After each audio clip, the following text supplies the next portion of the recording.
Hey everybody, this is Matt, co-founder of Universal. I'm here with James. He recently passed all 4 sections of the CPA exam.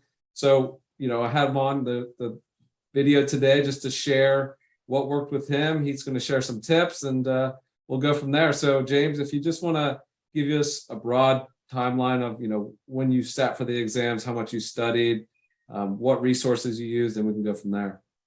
Definitely. So I started studying with Universal beginning of April 2022, and then I got my final exam score back, fourth one, about last week, end of August. So roughly a little over 4 months from start to finish. So I took the order I went in was FAR, Reg, BEC, and audit. I passed 2 of those exams before I started working full time, so I was devoting a little bit more time on a daily basis to pass those. And then BEC and audit I knocked out while I was working full time still. So yeah, FAR was definitely the longest. I think I studied for that one about 8 weeks, and then the other ones were around 3 or 4 weeks. Yeah, that's pretty standard time. I mean, roughly 150 hours for FAR, maybe a little less for REG, and then audit and BEC seem to roughly average about 100 hours. So, yeah, like once you started working full time, did you have to find that you had to study in the morning? How did you find, a way to shift your schedule so you could still get everything done? Yeah, I feel like a lot of people talk about how they always have to study in the morning and they're like knocking out and then having their full days of work, but that was not me. Yeah. When I have to wake up early, feel like I was tired going through the session, probably hit a wall late in the afternoon because I didn't get enough sleep the night before. So I studied primarily in the evening. I'm a recent college grad, so I don't have a lot of family responsibilities or anything. Yeah. It just made more sense for me to do in the evening, but I would study for about 2 hours in the evening each day. Did you do anything to break up once you got home to get energized, maybe a quick meal? Is there anything that you felt like helped you shift from the workday into now it's go time, it's study time? Yeah, I played basketball in college, and so I was in the summer league this summer. So a lot of nights I was just playing basketball, come home, eat dinner, shower, and then before I get my study time in. Yeah, that's one thing I always try to say. Whether this sounds like a hobby, it's also beneficial that it's exercise, but those things cannot be ignored. Otherwise, they start to compound. And after a month of not exercising or doing your hobbies, this whole process just feels like it's draining you. But it sounds like you made time to do the things you love. So, as we work into what are 3 things that are 3 pieces of advice that you'd have with candidates? What's one big thing that you'd like to share with everybody? Definitely focus on the multiple choice questions. Those are the main component of exams, and they're going to be the main way that you actually learn the material. So just focusing on those and then going back to lectures and viewing the explanations to enhance your understanding as a way more efficient way of studying than. Did you find that the video explanations in the Universal course were helpful? Did you watch them for every question no matter what, or just on the ones where you felt like maybe I didn't fully understand this one? They were absolutely helpful, mainly for the ones that I didn't get right away or continually struggling with. But it was a lot easier to kind of just pull up the video and hear it explained than to try to read through a long explanation. It was easier to pick up on when that's fair. And you have visuals to go along with that. Did you also find that perhaps that you learned a lot of interesting tidbits about a question that maybe you got it right, but because what I always say is these questions, every bit of information in them is relevant. Now, maybe it won't change the answer, but it's probably going to be relevant in a different question that maybe changes the answer there.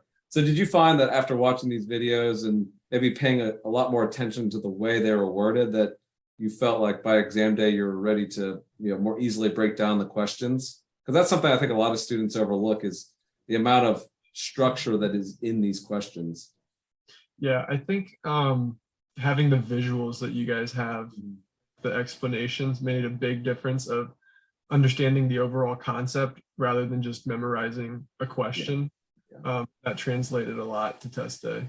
Nice. What did you do anything for the simulations? I mean, there's this debate whether to do them as you go through the module for the first time. Do you come back to them later? One thing I've been suggesting lately is just because nobody has incredible amounts of time, that maybe just watching the video explanations for simulations helps you understand how the format of the simulation, maybe how to solve it. It's almost like an advanced lecture in a sense, and it's going to help pull those topics together. But what did you find?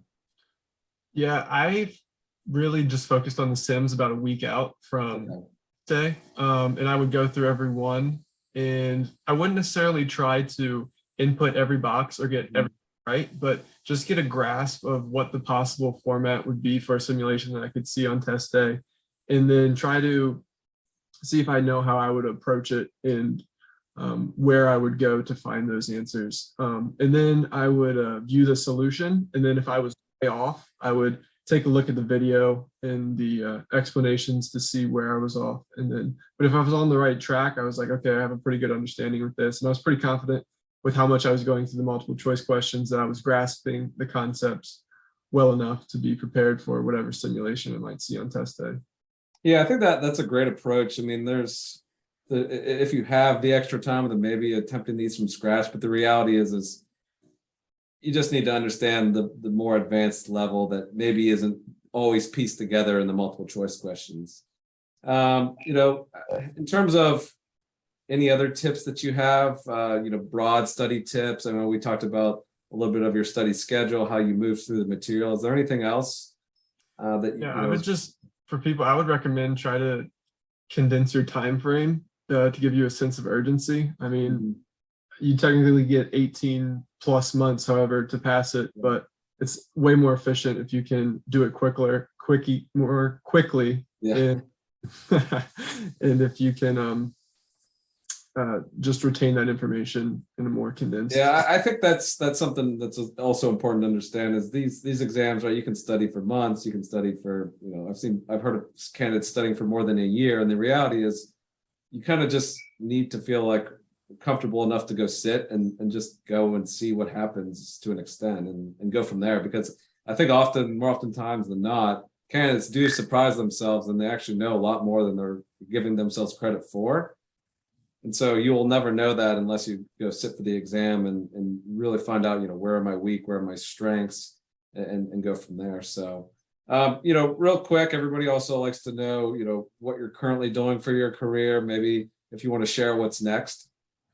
Yeah, so I just started full-time work coming out of college in June at a small to mid-sized accounting firm here in Pennsylvania. So I'm just looking forward to working in public accounting and got my CPA, so just trying to get some experience. Yeah. Is this audit or are you in the tax side? I'm in external audit. Okay, nice. Yeah, one thing I always like to say is, the public accounting firm is a great place to start. Obviously, a lot of candidates start in audit or tax roles. But the other thing is a lot of these firms have a lot more service lines and opportunities beyond those two kind of broad-based roles that I always just encourage you, to keep on your horizon. Always be thinking 5 years out, what will I want to do? Because that may shape, what you're doing today, what clients you work on for external audits.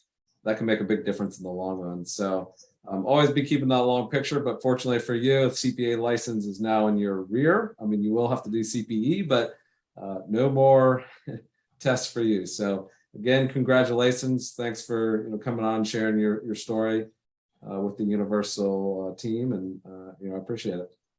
Absolutely. Thanks, Matt, and thanks to Universal.